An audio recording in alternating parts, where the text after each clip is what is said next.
First ever factory outlet మన Mukunda jewellers వారు తెలుగు నూతన సంవత్సరం ఉగాది పండుగ సందర్భంగా నక్షి మేళా జరుగుతుంది. అన్ని నక్షి జ్యువెలరీ మీద VA ఫ్లాట్ 9.99% మాత్రమే. త్వరపడండి. తెలంగాణ సుప్రసిద్ధ పుణ్యక్షేత్రం దక్షిణ అయోధ్యగా పేరుగాంచిన భద్రాచలం ఆలయానికి మహార్దశ పట్టనుంది. 586 కోట్లతో 3 దశల్లో రామాలయం అభివృద్ధికి మాస్టర్ ప్లాన్ సిద్ధమైంది. అభివృద్ధి పనులకు తొలి విడత నిధులు మంజూరు చేస్తూ రేవంత్ సర్కార్ ఉత్తర్వులు జారీ చేసింది. భద్రాచలం రామాలయం పునరాభివృద్ధికి తొలి దశలో 350 కోట్లు ఖర్చు చేయనున్నారు. భద్రాచలం ఆలయంతో పాటు పట్టణాన్ని సమగ్రంగా అభివృద్ధి చేసేలా ప్రభుత్వం ప్రణాళికలు సిద్ధం చేసింది.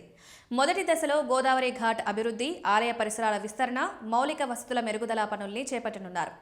ఈ పనుల కోసం గోదావరి ఘాట్కు 75 కోట్లు, ఆలయ సముదాయానికి 180 కోట్లు, ఆలయ పరిసరాల అభివృద్ధికి 96 కోట్లు కేటాయించారు. రెండో దశలో ఆలయం సమీపంలో అభివృద్ధి పనులు, మూడో దశలో భద్రాచలం పట్టణ సమగ్ర అభివృద్ధి పనులు చేపట్టేందుకు అధికారులు సిద్ధమయ్యారు. ఈ పనులు 2026లోనే మొదలవుతాయని ఉత్తర్వుల్లో పేర్కొన్నారు.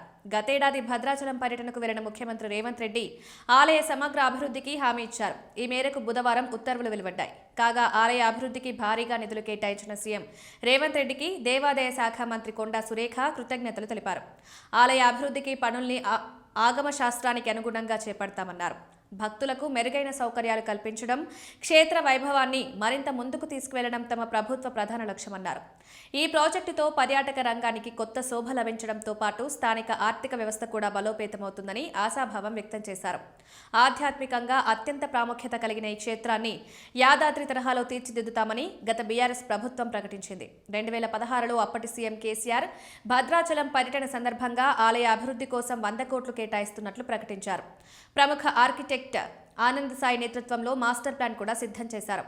ఆలయ ప్రాకారాల విస్తరణ, మాడవీధుల నిర్మాణం, గోదావరి తీరాన్ని సుందరీకరించడం వంటి ప్రణాళికలు రూపొందించినప్పటికీ క్షేత్రస్థాయిలో ఆశించిన మేర పనుల్లో వేగం కనిపించలేదు. కేటాయింపులు జరిగినప్పటికీ సాంకేతిక కారణాలు, భూసేకరణ ఇబ్బందుల వల్ల ఆ ప్రకటనలు కాగితాలకే పరిమితమయ్యాయనే విమర్శలు వ్యక్తమయ్యాయి.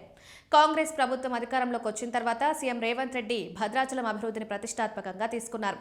గతేడాది ఆలయాన్ని సందర్శించిన ఆయన భద్రాద్రి వైభవాన్ని చాటి చెప్పేలా సమగ్ర అభివృద్ధి చేస్తామని హామీ ఇచ్చారు. ఆ హామీని నెరవేరుస్తూ తాజా నిధులు కేటాయించారు.